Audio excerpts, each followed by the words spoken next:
Vous écoutez le podcast Vous les jeunes, une production de l'Abreuvoir Général, pensée et animée par Laurine. Bonne écoute. Bonjour et bienvenue dans ce premier épisode. Ça y est, l'enregistrement est lancé, c'est officiellement le début de l'émission Vous les jeunes. Alors avant de vous expliquer un petit peu le concept, je vais me présenter à vous. Je m'appelle Laurine, je suis âgée de 20 ans et je suis en mission de service civique dans un tiers-lieu.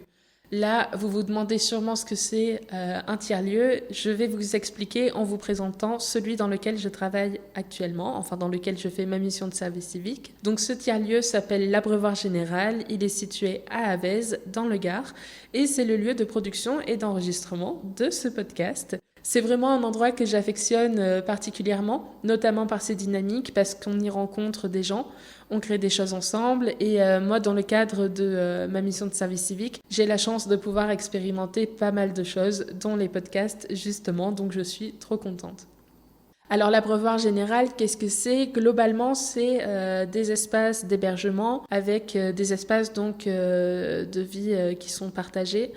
Mais également des espaces de travail partagés, donc des espaces de coworking. Et on organise tout plein d'événements, donc ça peut aller d'un concert, notamment l'été, à des soirées jeux de société ou des rencontres culturelles, notamment avec des théâtres, par exemple.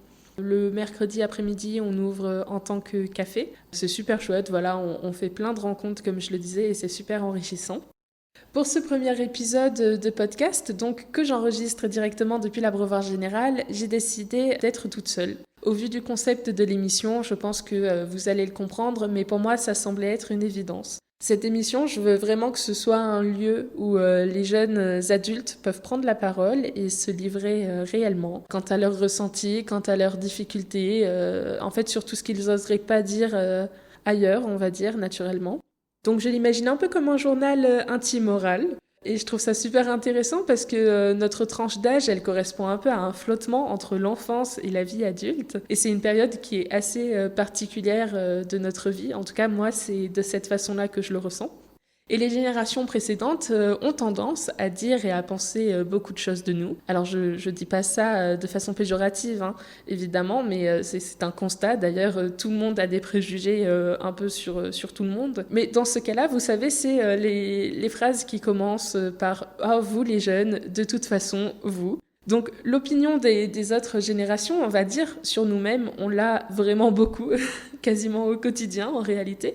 Mais la question, c'est est-ce que nous, on sait vraiment qui on est ?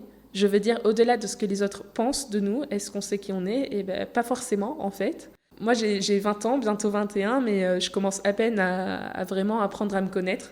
Et ma vie actuelle, je peux vous dire qu'elle n'a rien à voir avec la vie que j'imaginais. Et quand je parle avec des amis de ma tranche d'âge, notamment, je me rends compte qu'en fait, il y a un grand gap entre ce que les autres pensent savoir de nous, ce que nous-mêmes on sait de nous et ce que l'on est vraiment. Et en fait, le but de cette émission, ça serait de lever un peu le mystère autour de tout ça. Vraiment essayer d'être alors pas dans l'introspection de soi-même, mais en tout cas, vraiment essayer de chercher à se livrer entièrement et à essayer de se comprendre. Pour tout vous dire, l'idée m'est venue parce que j'adore papoter avec les gens de façon générale et sur les réseaux sociaux par exemple, je suis un peu, on va dire, sans tabou, j'ose dire les choses de mon quotidien qui relèvent parfois de ma vie intime dans le sens où je fais part de mes émotions, je fais part de mon vécu. Et croyez-moi, j'aurais dû compter le nombre de fois où j'ai entendu des gens me dire « mais non ». Toi aussi, je pensais que j'étais la seule ou le seul, ou encore attends, mais tu sais quoi, il m'est arrivé exactement la même chose que toi. Et mes potes, en fait, aiment bien souvent quand je fais des stories Instagram, où par exemple, je pose des questions sur eux-mêmes et ils y répondent. Et par ça, en fait, je remarque que les jeunes aiment bien se confier, mine de rien. Même si parfois ça en a pas l'air, mais en fait, c'est surtout qu'on est... On est une génération qui a besoin de parler, de rendre lucides nos pensées, nos peurs, nos vies, mais on ne sait pas forcément comment le faire, ni avec qui le faire. Et c'est là tout le concept de ce podcast.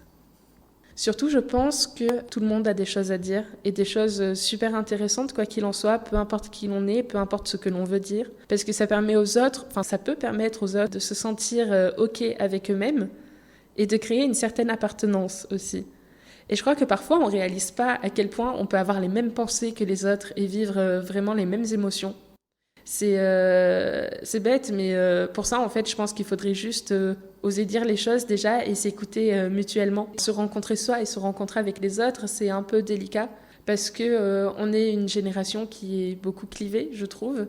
On est complètement séparés, que ce soit en termes d'opinion. Et souvent, j'ai remarqué, alors là, je ne sais pas si c'est vraiment exact ce que je vais dire, je parle vraiment de ce que moi j'ai pu remarquer, mais peut-être que ce n'est pas tout à fait juste. Mais souvent, j'ai l'impression que c'est lié quand même à notre statut social, à notre statut économique, du milieu où l'on a grandi, de la famille dans laquelle on est né, etc.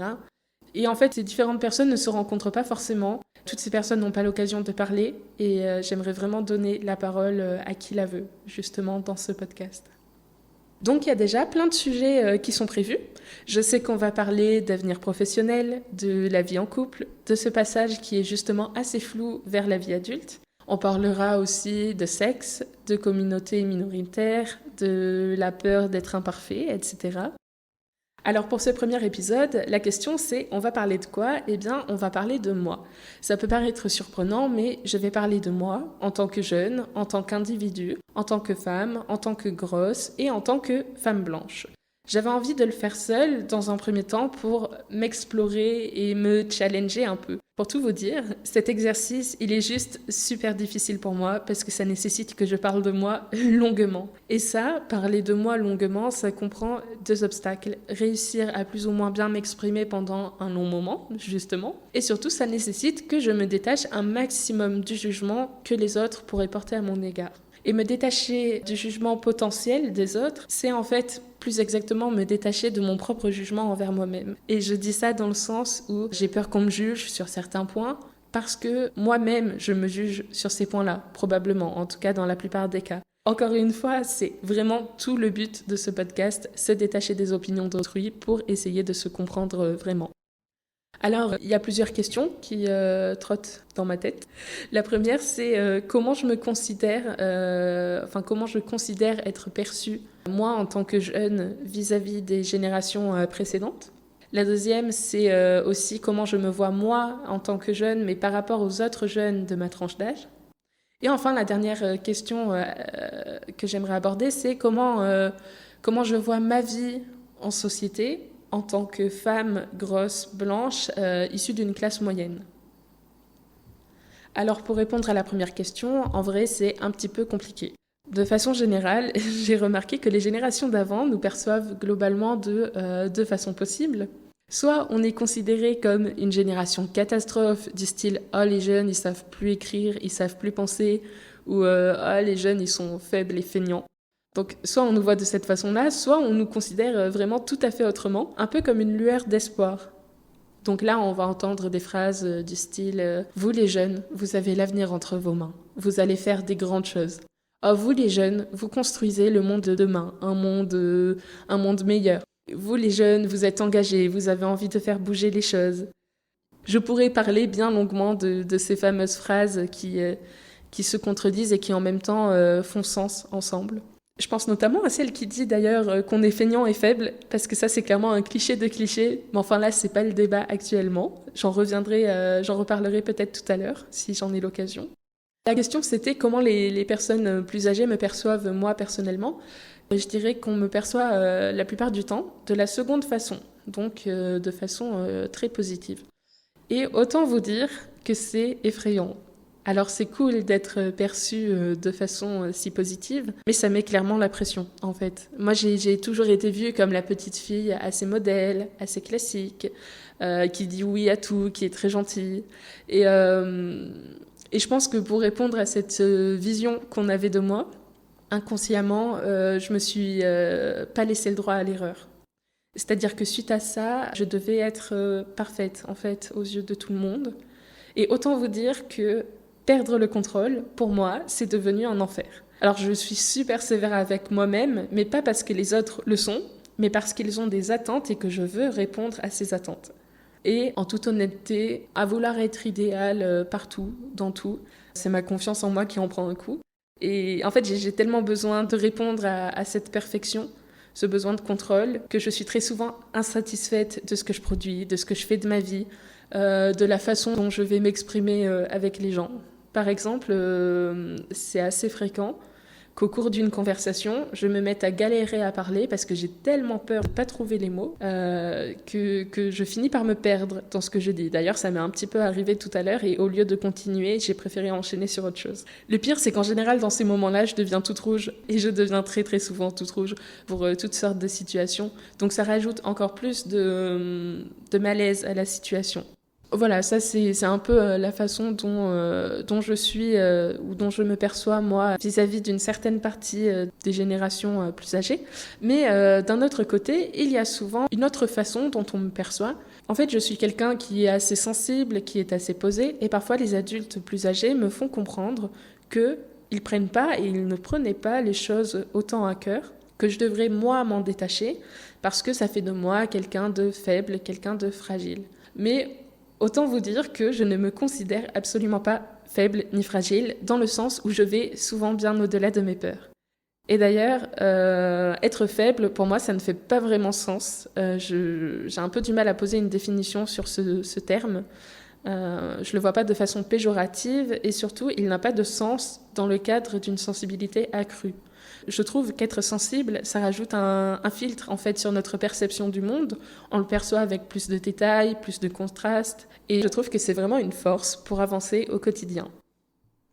Ce point-là, ça me permet d'ailleurs d'enchaîner avec la façon dont je me perçois vis-à-vis des autres jeunes. Vous comprendrez, je pense, pourquoi au fur et à mesure. Voilà, on me dit souvent que je suis très sociable, que je suis à l'aise avec les autres en société. Mais la vérité, c'est que pour moi, les interactions sociales, c'est pas toujours la joie. En fait, j'adore le contact. Je prends plaisir à sortir, à voir des gens, mais je passe mon temps à m'adapter aux autres. C'est peut-être encore lié à ce besoin d'être parfaite. Parce que c'est vrai que m'adapter aux autres, en fait, ça passe par adapter mon expression orale et écrite, notamment, entre autres, à la façon dont s'expriment les autres personnes en face de moi, souvent les jeunes personnes en face de moi. Ça va du choix au vocabulaire carrément au choix de la ponctuation, quoi, surtout à l'écrit pour le coup. Mais voilà, j'en viens à choisir, à faire un choix sur ce que je dis ou non, sur ce que je montre de moi ou non, sur ce que je dévoile de mes valeurs et de mes opinions ou non. Et la raison pour laquelle je m'adapte autant, c'est parce que souvent, je me sens trop différente. Et c'est encore lié à cette peur d'être jugée. En fait, je me sens différente, donc je préfère m'adapter pour mieux passer en société, mieux passer dans mes interactions sociales. Ce qui pourrait expliquer ça aussi, c'est sûrement que moi, je me vois de façon péjorative, en fait, vis-à-vis des autres jeunes. Je ne sais pas pourquoi je me juge si sévèrement, mais en tout cas, je sais que c'est le cas. Je me trouve pas spécialement intéressante, par exemple, pas drôle. D'ailleurs, j'ai souvent du mal à comprendre le second degré. Et en vrai, ça me va, je le vis bien, c'est-à-dire que c'est ma façon d'être et je suis totalement OK avec ça. Quand je sors avec des potes, je suis vraiment contente, je suis pleine de good vibes. Mais disons que m'adapter au temps, ça me puise vraiment dans mon énergie. Et le lendemain ou le soir même, autant vous dire que la Laurine, elle a zéro énergie et elle reste au fond de son lit. Donc voilà, c'est comme ça, je m'adapte par peur d'être jugée. Autre chose que j'aurais voulu aborder par rapport à la façon dont je me perçois vis-à-vis des jeunes, c'est que j'ai souvent l'impression de ressentir les choses trop fortes, beaucoup plus que la majorité des gens. De trop me poser des questions, de trop réfléchir, de trop penser. Et souvent, ça va faire que je vais cacher beaucoup de choses vis-à-vis de ce que je pense, de ce que je ressens, de peur qu'on me pense faible. Et là, c'est un peu contradictoire avec ce que je disais tout à l'heure justement, parce que je disais que je me considérais absolument pas faible. Et effectivement, auprès de quelqu'un de plus âgé, j'oserais affirmer que non, je ne le suis pas, je ne suis pas faible.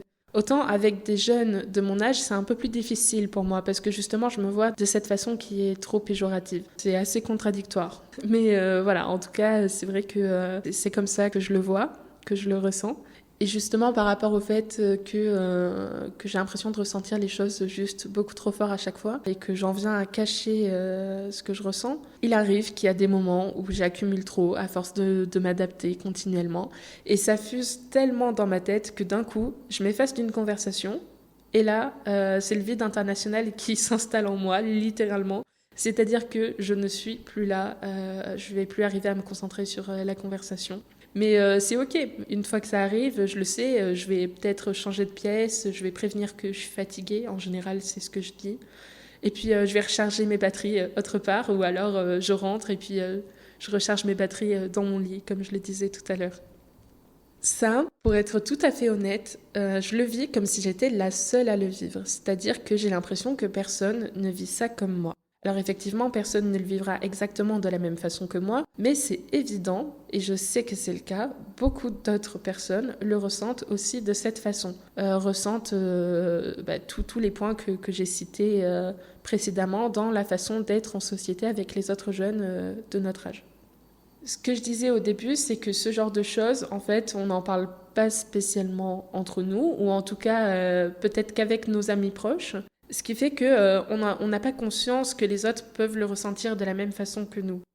Et en même temps, c'est vrai que c'est super dur, en fait, de se dévoiler autant à quelqu'un, je trouve, parce que ça nécessite vraiment de lâcher prise, en fait, vis-à-vis de soi-même. Et lâcher prise vis-à-vis de soi-même, c'est parfois très, très compliqué. En tout cas, moi, je trouve ça dommage parce que je défends fermement l'importance de la communication bienveillante, mais c'est vrai qu'il y a des gens qui ne parlent pas, qui ne se confient pas. Souvent, les gens se confient à moi, hyper facilement d'ailleurs, adultes confirmés ou jeunes, et parfois c'est tellement soudain que je suis prise au dépourvu.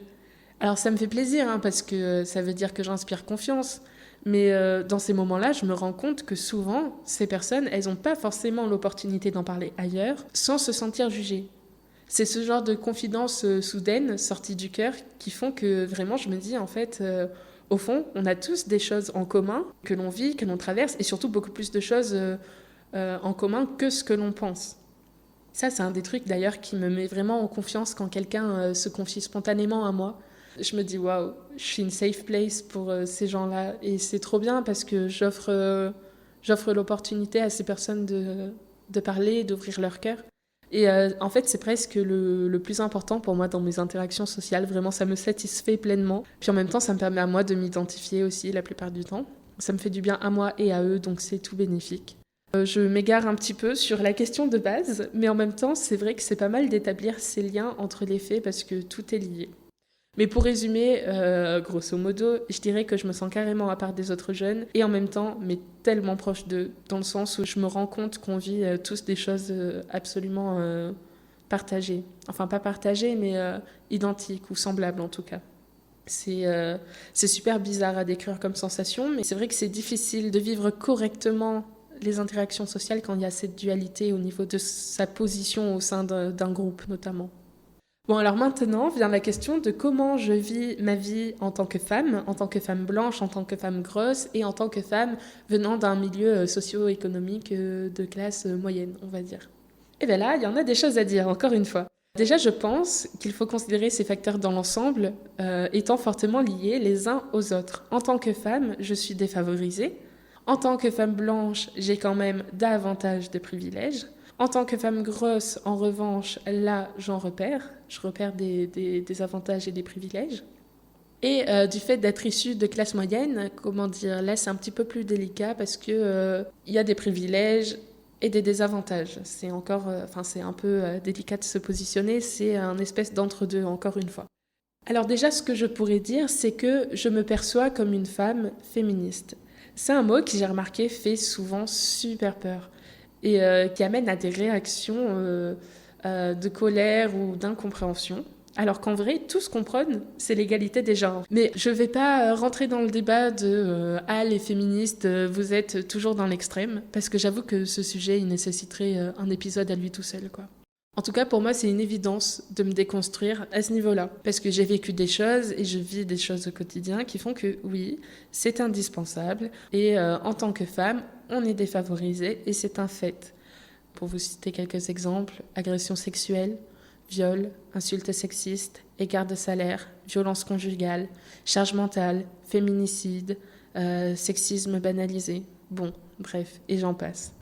Alors on ne peut pas dire que c'est simple d'être une femme, mais c'est encore moins simple lorsqu'on est grosse. Et à ce niveau-là, j'avoue que moi, j'ai plutôt de la chance, parce que dans mon entourage et dans les gens que je rencontre, ils sont carrément cool avec ça, en fait. J'ai jamais eu de problème d'amis Bon, alors des remarques grossophobes, j'en ai eu quelques-unes, mais maladroites, vraiment pas avec une volonté de nuire, en tout cas. Vraiment, je me sens bien dans mon entourage à ce niveau-là. J'ai vraiment de la chance.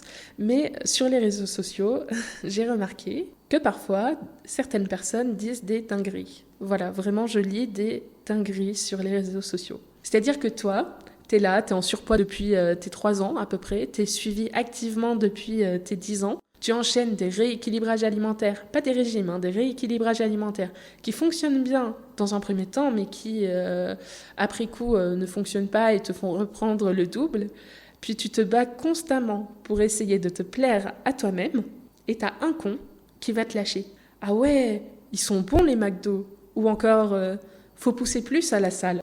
Mais en fait, il faut se rendre compte qu'il y a 1000 raisons d'être gros. Ça se trouve, c'est à cause d'une maladie. Ça se trouve, c'est à cause d'un trouble du comportement alimentaire, d'un médicament. En fait, vous ne pouvez pas savoir pourquoi. Et à partir de ce moment-là, vous ne pouvez pas juger. Et cette personne-là en question, qui juge et qui balance ces commentaires-là, il réduit ça à « tu manges beaucoup trop et il faut que tu fasses du sport ».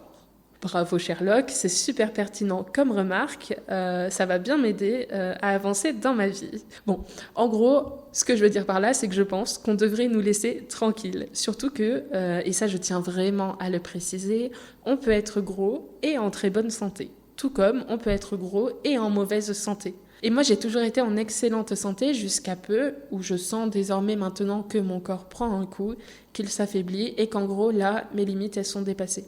Et pourtant, j'en suis arrivée au point que j'ai tellement donné jusque-là que j'ai même plus envie de me battre.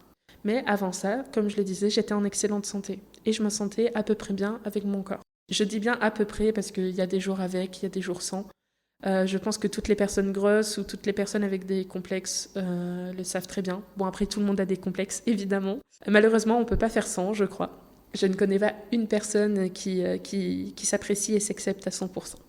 Bon, au-delà de tout ça, il faut dire que le monde dans lequel on vit, il n'est absolument pas adapté aux gros. D'ailleurs, j'emploie ce mot depuis tout à l'heure de façon totalement décomplexée parce que je tiens à rappeler que ce n'est pas une insulte, c'est simplement une caractéristique physique. Donc il est inutile de modifier le terme gros par enrobé ou je ne sais quoi, ou je ne sais quel autre mot qui viennent d'une intention totalement bienveillante évidemment, mais je pense que c'est important de banaliser le fait que gros n'est pas une insulte. Alors je sais même plus où j'en étais avec cette petite précision. Oui, le monde dans lequel on vit n'est pas adapté au gros. Par exemple, c'est un truc tout con. Mais après avoir fait la queue à un manège, une fois, on m'a refusé à cause de mes cuisses parce que je ne passais pas tout l'écran de la sécurité du siège. Et en fait, on m'a fait sortir devant tout le monde alors que j'étais installée dans mon siège et c'était juste super humiliant et frustrant. Surtout quand c'est ta première attraction de la journée en plus. Parce que toi, t'étais là, tu t'attendais à faire le manège et d'un coup, on te dit « Ah ben non, en gros, t'es trop grosse, tu peux pas le faire ». Alors après, niveau sécurité, c'était pas OK. Donc je suis bien contente de pas l'avoir fait au final. Parce que clairement, dans cette attraction-là, ça aurait pu dégénérer très vite, tu vois. Mais sur le moment, c'est vrai que tu te dis, mais waouh, je suis grosse. Et à cause de ça, je peux pas le faire, quoi. Alors qu'ils auraient pu faire des sièges un poil plus grands, tu vois. Enfin, j'imagine. Je sais pas exactement comment ça fonctionne, mais j'imagine qu'on peut faire des sièges plus ou moins grands. Pareil, les sièges de bus, c'est la même chose. Mais moi, la chose qui me choque le plus, c'est les vêtements. Alors les vêtements, ça me rend dingue. Si vous faites des vêtements super beaux en 38, pourquoi vous les faites pas aussi en 52 ? Je veux dire, on a le droit de s'habiller comme tout le monde et de pas se cacher, quoi. C'est comme les personnes extrêmement minces. Trouver du 32, c'est extrêmement rare. Alors oui, on peut nous dire que ça arrange pas les marques parce qu'il n'y a pas assez d'acheteurs. Bah forcément. Si nous, on sait que tu fais pas les grandes tailles, on va pas venir acheter dans ton magasin. Et puis même cette excuse, je trouve qu'elle fonctionne pas, parce qu'on est 17% en situation de surpoids ou d'obésité dans le monde. Ou en France, je ne sais plus. Je veux pas dire de bêtises, mais il me semble que c'est ce nombre-là. Donc à partir de ce moment-là, si des clients, tu pourrais en avoir. Alors je suppose qu'ils ont d'autres raisons, je les ignore, mais c'est vraiment frustrant de pas pouvoir s'habiller comme on veut, quoi. Donc, ouais, être une femme, en fait, c'est être imparfaite, quoi qu'il arrive, aux yeux de la société. J'en ai l'impression, en tout cas. C'est-à-dire que si tu te rases pas, t'es pas féminine. Si tu gardes pas tes poils, par contre, t'es pas féministe. Si tu te plains, c'est que t'as tes règles. Si tu oses hausser le ton, t'es hystérique. Si on voit tes tétons, t'es une pute. En gros, voilà comment on nous voit. D'ailleurs, ça me fait rire parce que les tétons, c'est pas du tout comme si tous les êtres humains en avaient, quoi. Franchement, non. Et les hommes, ils ont pas de tétons. Ça me fait penser d'ailleurs que tout à l'heure, dans la liste, j'ai oublié de préciser, de rajouter dans les facteurs défavorisants l'hypersexualisation et l'objectivation de la femme. Un vrai plaisir. Donc oui, je suis une femme féministe en colère d'avoir subi les choses que j'ai subies. Et d'un autre côté, il faut quand même prendre en compte que je suis une femme qui est non racisée et cisgenre. Et là, croyez-moi, ça m'évite bien des galères supplémentaires. Donc à ce niveau-là, j'ai quand même certains privilèges. Ensuite, en ce qui concerne mon statut social, je peux dire que je ne suis pas pauvre, mais je ne peux pas vraiment dire non plus que je suis aisée. Je suis dans un espèce d'entre-deux qui est assez étrange. Par exemple, j'ai toujours été dans des écoles privées, donc je connais majoritairement des personnes qui ont quand même pas mal d'argent. Alors je dis bien majoritairement parce qu'évidemment ce n'est pas le cas de tous dans les écoles privées, je tiens à le préciser. Mais en tout cas, de ce que je me souviens, ces personnes-là qui avaient beaucoup d'argent n'avaient pas spécialement conscience de ce que leur assurait l'argent dont ils avaient, l'argent qu'ils avaient à disposition, quoi. Alors bien sûr, évidemment, encore une fois, pas tous n'en avaient pas conscience, mais comme c'est quelque chose de normal pour eux, d'habituel en fait, d'avoir de l'argent, d'avoir du confort, ça se comprend en fait. C'est quelque chose de totalement intégré, de banalisé pour eux. Assez étrangement, pour ma part, je me rapprochais instinctivement des personnes ayant le même niveau de vie que moi. Bon, je suppose qu'il y a une explication scientifique derrière ça, ça me paraît assez logique, en même temps peut-être que je me trompe, mais en parallèle, je n'ai pas trop connu de personnes issues d'un milieu social défavorisé. Déjà parce que je n'habitais pas dans un quartier défavorisé, bien qu'il ne soit pas riche non plus, mais aussi parce que tout semble être fait pour qu'on ne se rencontre pas. Comme on n'a pas du tout la même situation de vie, comme je le disais tout à l'heure, on n'a pas non plus les mêmes centres d'intérêt, ni les mêmes valeurs, ni les mêmes opinions. Donc je suppose qu'inconsciemment, le lien ne se crée pas. Et même dans les espaces publics, en fait, on ne se rencontre pas. Je ne sais pas vraiment comment ça se fait, mais en tout cas, c'est le cas. La seule fois où j'ai été au contact de personnes avec vraiment un milieu social à peu près défavorisé, ou en tout cas en partie, c'était quand j'étais dans un institut pour enfants, un hôpital pour enfants, où justement j'étais à des stages pour lutter contre le surpoids et l'obésité, stage donc d'hospitalisation soit de 2 semaines, soit de 6 semaines. Et là, vraiment, j'ai pu rencontrer des personnes d'un tout autre milieu que le mien. Et en fait, j'ai trouvé ça super intéressant, super enrichissant d'avoir en fait une autre réalité de la vie en face de moi, parce que ma réalité, la réalité de ma vie, c'est pas la réalité de tout le monde. Leur réalité, c'est pas la réalité de tout le monde non plus. Voilà, j'ai trouvé ça super intéressant d'avoir cette confrontation de vécu. Le terme confrontation n'est pas du tout adapté, mais en tout cas, j'ai trouvé ça super de rencontrer des personnes totalement différentes. Et je suis super triste de ne pas rencontrer plus de gens qui n'ont pas du tout la même vie que moi. Bon, je pense que je vais arrêter là cet épisode maintenant, parce que j'ai pas l'habitude de parler autant d'affilée et je vous avoue que j'ai carrément mal à la gorge à force de parler. En tout cas, même si c'était un petit peu brouillon, je suis vraiment trop contente de l'avoir fait et j'ai hâte que mes invités puissent se livrer comme je l'ai fait également. Je suis vraiment trop contente encore une fois. Je vous dis à bientôt. On se retrouve pour le prochain épisode entre enfants et adultes, mais pas adolescents, les frontières floues vers le passage de la vie adulte. À très vite.